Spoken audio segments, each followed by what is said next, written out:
Baik, perkenalkan nama saya Margareta Florencia Ora dari Fakultas Ekonomi Prodi Manajemen. Di sini saya akan memaparkan materi tentang perencanaan sumber daya manusia. Adapun tujuan pembelajarannya, yang pertama, mengetahui definisi dan manfaat proses perencanaan sumber daya manusia. Yang kedua, mengetahui faktor-faktor yang mempengaruhi permintaan dan penawaran tenaga kerja. Yang ketiga, mengetahui teknik-teknik peramalan permintaan tenaga kerja. A. Pengertian perencanaan sumber daya manusia. Perencanaan sumber daya manusia merupakan salah satu aktivitas penting dalam manajemen sumber daya manusia.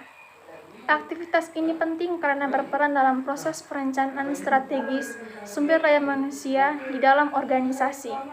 Organisasi perlu melakukan perencanaan sumber daya manusia guna mengetahui kebutuhan jumlah pekerjaan atau demand, guna mencapai tujuan organisasi yang disesuaikan dengan jumlah penawaran tenaga kerja supply.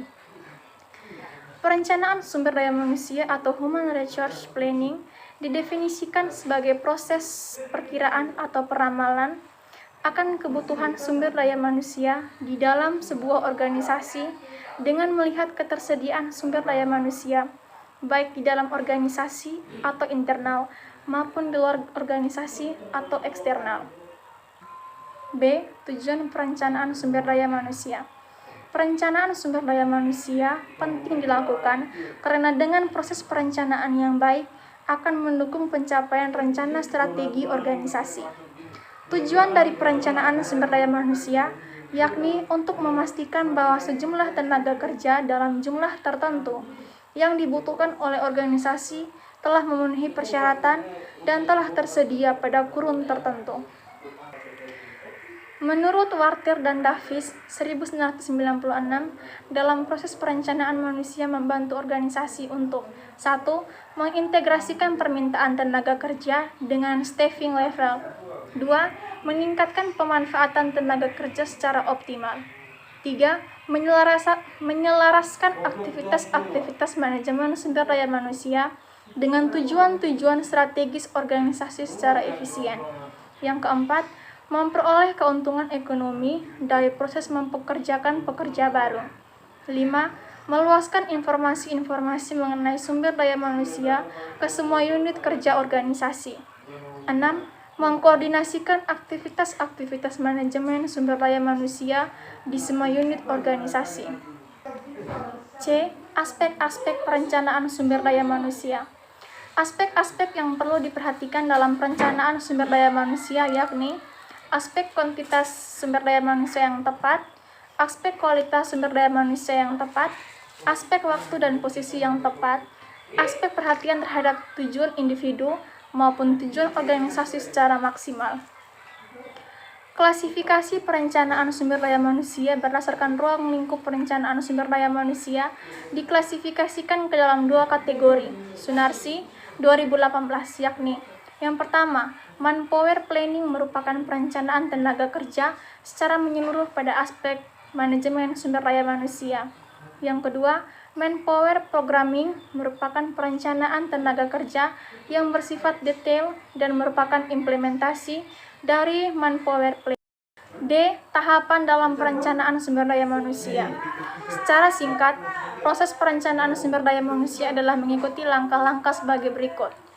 Yang pertama, peramalan permintaan dan ketersediaan tenaga kerja. Yang kedua, peramalan kelebihan ataupun kekurangan tenaga kerja. Yang ketiga, sasaran dan rencana strategi. Yang keempat, implementasi, dan yang kelima, evaluasi. E. Teknik peramalan tenaga kerja. Terdapat 3 teknik yang dipergunakan dalam peramalan kebutuhan tenaga kerja, yakni 1. Teknik DLP. Metode DLP adalah metode peramalan yang digunakan untuk meramalkan kemungkinan yang akan terjadi di masa depan dengan menggunakan pandangan dan kesepakatan dari sekelompok ahli yang berasal dari berbagai bidang kerja atau industri. Langkah-langkah pada metode DLP. Yang pertama, pilih fasilitator. Yang kedua, identifikasi para ahli yang diperlukan. Yang ketiga, definisikan masalah. Yang keempat, pertanyaan putaran pertama. Yang kelima, pertanyaan putaran kedua. Yang berikutnya pertanyaan putaran ketiga, dan yang terakhir bertindak atas hasilnya. Teknik yang kedua, rata-rata bergerak atau moving average, merupakan sebuah pendekatan kuantitatif untuk meramalkan permintaan tenaga kerja yang didasarkan pada suatu indeks organisasi seperti penjualan. Moving average atau dalam bahasa Indonesia disebut dengan rata-rata bergerak adalah salah satu metode peramalan bisnis yang sederhana dan sering digunakan untuk memperkirakan kondisi pada masa yang akan datang dengan menggunakan kumpulan data-data masa lalu atau data-data historis. Metode moving average ini lebih baik digunakan untuk menghitung data yang bersifat stabil atau data yang tidak berfluktuasi dengan tajam, data yang perubahan naik dan turunnya sangat drastis. Hal ini dikarenakan data pada setiap periode diberikan bobot yang sama sehingga tidak dapat mewakilkan periode-periode tertentu yang bersifat khusus ataupun data periode terakhir yang biasanya dinilai sebagai data yang terbaik dalam menggambarkan kondisi terkini. Oleh karena itu, muncullah metode-metode moving average yang lain untuk mencoba mengatasinya. Metode moving average yang lain diantaranya adalah metode weighted moving average, rata-rata bergerak berbobot, atau disingkat dengan WMA, dan metode exponential smoothing, atau metode penghalusan bertingkat. Sedangkan metode moving average yang sederhana ini sering disebut dengan simple moving average atau disingkat dengan SMA. Berikut rumus moving average atau rumus rata-rata bergerak. Rumus moving average atau rata-rata bergerak adalah sebagai berikut. MA sama dengan sigma X kali jumlah periode. Keterangannya, MA sama dengan moving average, sigma X sama dengan keseluruhan penjumlahan dari semua data periode waktu yang diperhitungkan. Jumlah periode sama dengan jumlah periode rata-rata bergerak, atau dapat ditulis dengan MA sama dengan N1 tambah N2 tambah N3 dan seterusnya per N. Keterangan MA sama dengan moving average, N1 data periode pertama, N2 data periode kedua, N3 data periode ketiga dan seterusnya. N sama dengan jumlah periode rata-rata bergerak. Teknik yang ketiga, manajemen forecast adalah sebuah pendapat atau keputusan dari para supervisor, manajer departemen atau pihak lain yang memiliki pemahaman mengenai kebutuhan organisasi akan tenaga kerja. Dapat dikatakan bahwa masa depan itu tidak pasti. Oleh karena itu, manajemen perusahaan harus mempelajari faktor-faktor tertentu yang dapat berpengaruhi terhadap kebutuhan sumber daya manusia di masa depan. Berikut beberapa faktor yang dapat menjadi pertimbangan dalam melakukan peramalan sumber daya manusia menurut Hangreini 2012. A. Faktor eksternal adalah faktor-faktor di luar organisasi tetapi memiliki dampak terhadap jumlah pekerja yang dibutuhkan oleh organisasi. Faktor-faktor eksternal itu adalah 1. Kondisi perekonomian, 2. Kondisi sosial politik, 3. Teknologi, 4. Kompetisi. B. Faktor organisasi adalah faktor-faktor yang berasal dari internal organisasi itu. Tenaga kerja yang dibutuhkan oleh organisasi. Faktor-faktor tersebut adalah 1. Rencana strategis organisasi, 2. Anggaran, dan yang ketiga perkiraan produksi dan penjualan.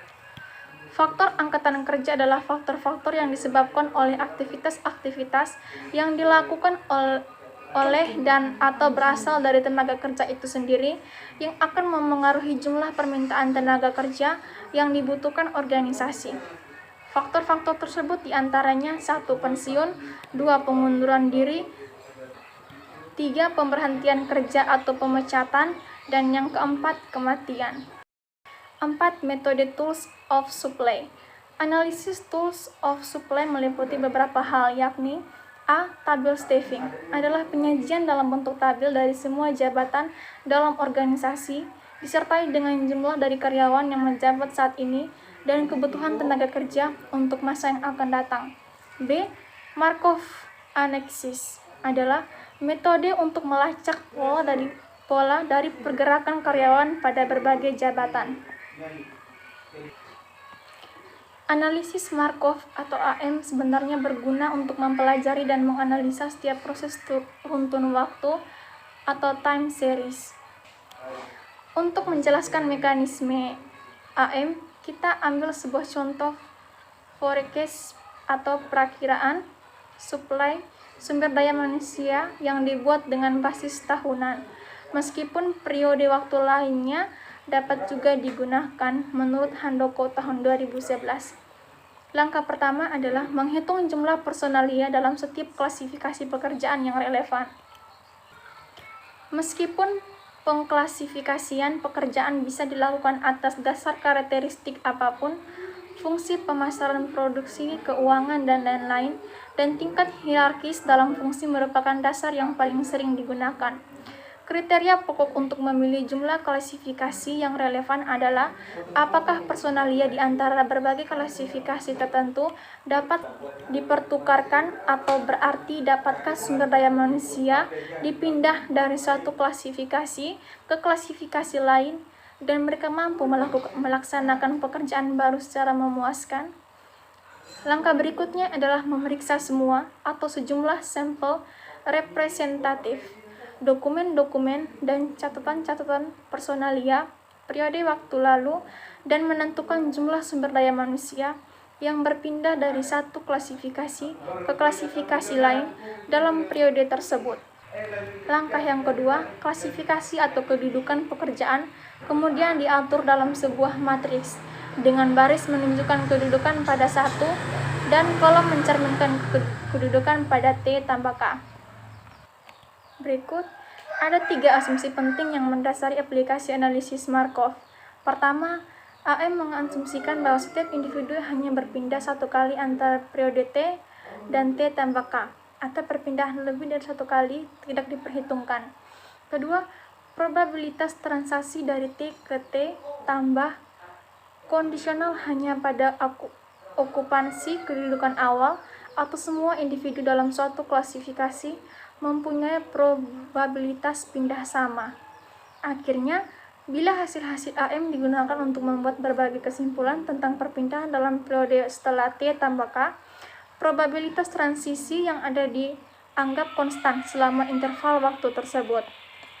Ini berarti AM mensyaratkan bahwa berbagai kebijakan dan praktik penyusunan personalia atau staffing dan lingkungan organisasi, yaitu permintaan produk dan tingkat pengangguran, adalah tetap atau konstan.